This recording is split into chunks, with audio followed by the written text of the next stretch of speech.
नहि कश्चित् क्षणमपि जातु तिष्ठत्य कर्मकृत् कार्यते ह्यवशः कर्म सर्वः प्रकृतिजैर्गुणैः। कोई भी पुरुष किसी काल में क्षण मात्र भी कर्म किए बिना नहीं रहता, क्योंकि सभी पुरुष प्रकृति से उत्पन्न हुए गुणों द्वारा विवश होकर कर्म करते हैं। प्रकृति और प्रकृति से उत्पन्न गुण जब तक जीवित हैं, तब तक कोई भी पुरुष कर्म किए बिना रह ही नहीं सकता। अध्याय 4 के 33वें और 37वें श्लोक में श्री कृष्ण कहते हैं कि यावन मात्र कर्म ज्ञान में समाप्त हो जाते हैं। ज्ञान रूपी अग्नि संपूर्ण कर्मों को भस्म कर देता है। यहां वे कहते हैं कि कर्म किए बिना कोई रहता ही नहीं। अंततः वे महापुरुष कहते क्या हैं?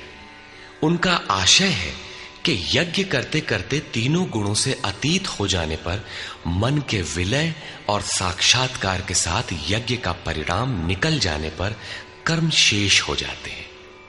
उस निर्धारित क्रिया की पूर्णता से पहले कर्म मिटते नहीं, प्रकृति पिंड नहीं छोड़ती।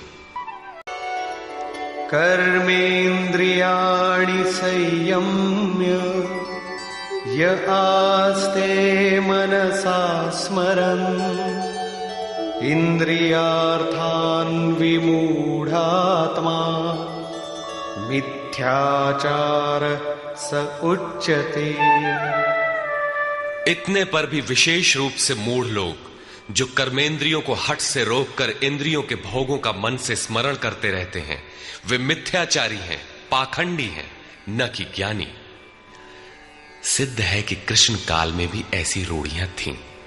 लोग करने योग्य क्रिया को छोड़कर इंद्रियों को हठ से रोककर बैठ जाते थे और कहने लगते थे कि मैं ज्ञानी हूं, पूर्ण हूं।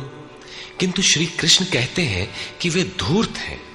ज्ञान मार्ग अच्छा लगे या निष्काम कर्म योग, दोनों ही मार्गों में कर्म तो करना ही पड़ेगा।